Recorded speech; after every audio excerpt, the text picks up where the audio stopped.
This brings us nicely to our next session, titled Bringing Nature to the Heart of Finance, with Eric Usher, Head of UNEP FI, and Dr. Kirsten Schuijt from WWF International. Eric and Kirsten, would you like to join us on stage?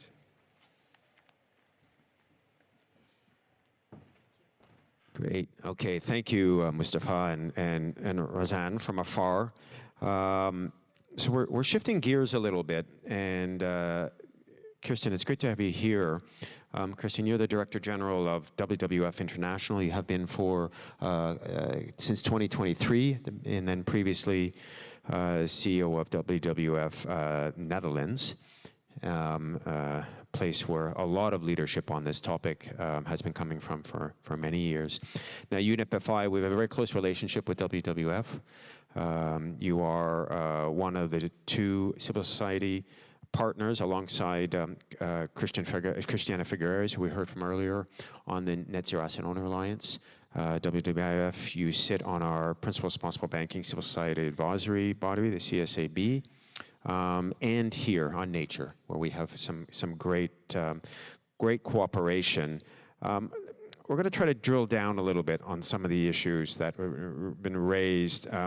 WWF International, first of all, you are a big organization, and many in the room, I think, deal with WWF in one way or another. International, the country chapters, across many of the things you've been doing. And earlier this year, you updated your research to show that in the past 50 years, the world has seen catastrophic 73% decline in wildlife populations. So what, in terms of trying to make sense of all what's out there, what's the most pressing issues you believe the finance industry should be addressing today? Thank you. And first of all, thank you for having me here. It's wonderful to see the people here in the room. Just as a way of introduction, because a lot of people ask me as well, why is WWF working on finance? And it's something that is very close to my heart. I've been with WWF for more than 20 years, and if I look the shift we've made as WWF in terms of how we view conservation and sustainability, it's quite a shift. So we used to focus a lot on species and places. But as you know, and as was already mentioned just now, in terms of the major risks actually are outside ecosystems and species. And so the work on finance within WWF is something that some of us have been leading on over the past 10 years that started out as a tiny little team and work that has now really grown to be one of the core things that WWF does. So all that is to say, we care deeply about working with the financial sector and to make sure that we transform some key ecosystems. You mentioned the Living Planet report, which we published, I think, a month ago, and the numbers are awful. You know, we're losing species quickly. But what is new about this report, because we publish this report every other year, what's new about this report, it's not just that we're losing species, it's also that we're reaching very negative tipping points, which are likely to be irreversible. And this is something, so we work with a lot of scientists all over the world, in places like the Amazon, the Arctic, the world's coral reefs. We've depleted so much nature and so many ecosystems that we reach a point of a negative tipping point that will have possibly devastating effects, not just locally, but on the planet. So that's our challenge. We're losing biodiversity, but it also will have a systemic effect. And so what is it that we need to do? I think the obvious one is to invest in transformations, because we can still bend that curve, right? We still believe there is time to turn it around. In fact, the next 5 years are going to be absolutely essential to stop those negative tipping points. So we need to invest in transformations. And the biggest transformations we can invest in is of course, the energy transformation and the food system transformation and the financial system transformation. So those are the three biggest transformations from a conservation and a climate change perspective that we need to all be investing on. Secondly, I think especially with respect to the financial sector is, of course, we need to bridge the conservation finance gap. There is a huge gap that's needed in order to finance these transformations. However, a lot of the money is out there. We always say it's not about raising more money. It's actually about redirecting a lot of the negative investments that are currently happening into more net positive, carbon neutral and nature positive investments. So I think that is the biggest challenge that we're seeing, but also we're quite positive about many of our partnerships with financial institutions that this transformation is slowly happening. It's not happening fast enough. Lastly, and then I'll stop, but also to say that as WWF, we're really focusing on two big topics in the financial sector that hopefully will help drive this transformation. And we're calling it financing green and greening finance. Greening finance is what I was just talking about. It's really, making sure that we redirect the negative investments into more positive ones.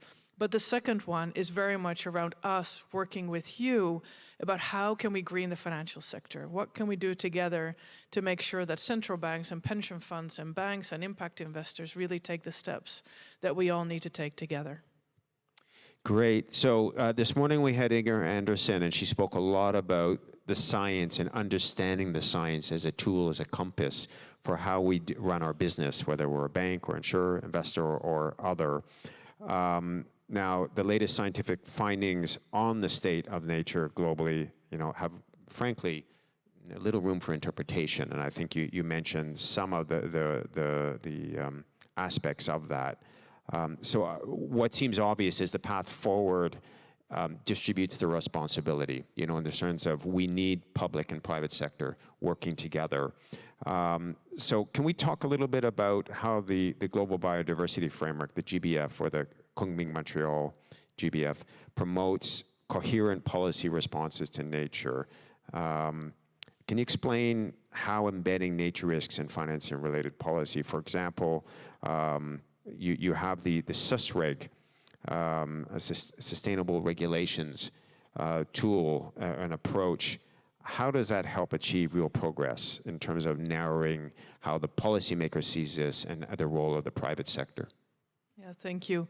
So I think to start with a positive note, again, that the awareness of the impact of nature and ecosystem collapse is growing. And it was already mentioned that the World Economic Forum, in its risk assessment report, puts basically biodiversity and climate-related risks over the next 10 years in their top 10 risks for our economies. So that, I think, is really a huge opportunity. And then we have the Global Biodiversity Framework, which is the first time ever that about 196 countries signed a framework that focuses on biodiversity conservation, focuses on basically protecting 30% of the world's land and sea mass by 2030. That's, in a nutshell, what the GBF, the Global Biodiversity Framework, does.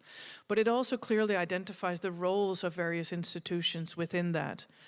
And I think, you mentioned the SUSREG report. It clearly shows that there is a lot of progress when it comes to the steps that we need to take in the financial sector. However, what's still happening is that nature loss in our risk assessments is still largely neglected. So that is, of course, one of the big things that we need to do. And so the private sector, including the financial sector, can play a key role in identifying those risks and the various tools. WWF has a water risk assessment tool, a biodiversity risk assessment tool, to help identify what the risk of your investments and supply chains are with respect to climate change and water and biodiversity. But also we need to put that in a larger ecosystem of actors, right? It's not just the private sectors and NGOs, it's also governments and regulations that need to play a key role in, a level playing field, but also making sure that we finance and support these transition plans, because regulation of governments, it's been shown, is needed to help speed up the transition that we all desperately need. Yeah, I think one thing is we know in Cali at the COP16, unprecedented participation from the finance industries and UNEP FI and the webinars and activities we have. Nature is often actually the largest number of participation for nature events. So the process awareness raising is really growing. I think that's a positive step. Although awareness is not all that we need. Let's shift the conversation a little bit. Central banks and supervisors are starting as well to raise awareness and give important signals. We had just recently IFRS, the ISSBs, to start to be more concrete talk around, yes, we believe there will be a need to have a nature standard under the ISSB. We have NGFS, the group of central banks and bank supervisors who are also coming out with analysis around the risks that need to take action on nature. This is why really pleased that today we together, UNEP FI and WWF, that we can announce the launch of a new report, Navigating Nature-Related E-Regulations for Banks. And we see it up on the screen. So this starts to dig in. It builds on the SUSREG framework that you've mentioned and starts to provide a global, detailed overview of what regulators are doing, what they're signaling, the actions they're starting to take when you start to look at nature, including from a prudential perspective. It looks at issues around whole of government approach in terms of the need to start to align the signals in a way that make economic sense to the economic actors, including many of who are in the room today, and how we need to get alignment, for instance, global alignment, the need for global cooperation, interoperability between jurisdictions, policy alignment in terms of synergies across prudential regulation and other types of rules, for example, corporate disclosures and on taxonomies, and climate nature alignment. So how do we evaluate how policy responses can interlock between climate and nature related risks? So Kirsten, if I come back to you, can you, based on this report, what developments in the finance industry are linked to policy do you think are the most promising in terms of achieving progress? Where do we start to see the signals from regulators coming out in a way that economic actors, particularly financial actors, will start to move? Yeah, so I think for us, there are two tracks, right? I think one is the track that I was explaining before is our close collaboration with the financial sector on, I think, some really cool stuff that we're doing. It includes, there's some great examples in Brazil, the Brazilian government who has implemented policies and supports policies to restrict investments to producers who fail to comply with deforestation standards in the Amazon region. There are other examples in France. We as WWF work a lot on setting up all sorts of financial mechanisms. You mentioned before my job now, I was in the Netherlands. I think one of the greatest things we did there was set up the Dutch Fund for Climate and Development, which really brings in government and the financial sector towards impact investing and making sure that we design conservation work and programs on the ground so that it attracts investment. So that is the one track. But as to bridge back to your report, we also see that just voluntary steps is just not enough. And so we need government regulation to help speed up and really scale up the transformation that's needed that I was talking about before in the financial sector to help move the investments to more sustainable ones. And I think that's the first thing. I think secondly, we also know that regulation cannot act in isolation. So again, we need that whole ecosystem of policies and institutions and governance mechanisms that needs to be set up to create that enabling environment. And as highlighted, that will include taxonomy, frameworks, corporate disclosure, which I'm sure you're all very much focused on, and all sorts of due diligence requirements. That's all needed within that environment of the policy framework. Again, one bridge back to the WWF SUSREG report, despite all this progress, there's a lot of gaps, and I think it would be great to see how we can work with the financial sector to address some of these gaps. First of all, 7 of the top 10 biodiversity hotspot nations still do not integrate nature-related risks into their banking supervision. Now, this is a huge opportunity, I think, for us to focus on. And secondly, more than half of the 50 countries that we looked at still do not align with key environmental indicators. So these are, I think, the two opportunities for us in terms of working with the financial sector and with policies, following that two-track approach to, I think, towards achieving more sustainable investments and that transformation in the financial sector that we so much need. Can you, one of the key issues that many in the banking industry are talking about today is the client relationship essentially it's not so much about what the banks do, it's what their clients do, and of course how financing can help enable either environmental improvement or in the other direction. From a WWF perspective, in terms, because you obviously work with many parts of the economy, including with large corporates particularly, how do you see that relationship, let's say between a bank and a corporate, evolving in terms of the nature topic? Do you, in terms of experience of how your relationships go with nature, do you feel that there is an increase in awareness and understanding, or is there still often a view is to say, that's not my issue? I think the short answer to that is that we're seeing definitely an uptake and a growth, especially from the corporate sector.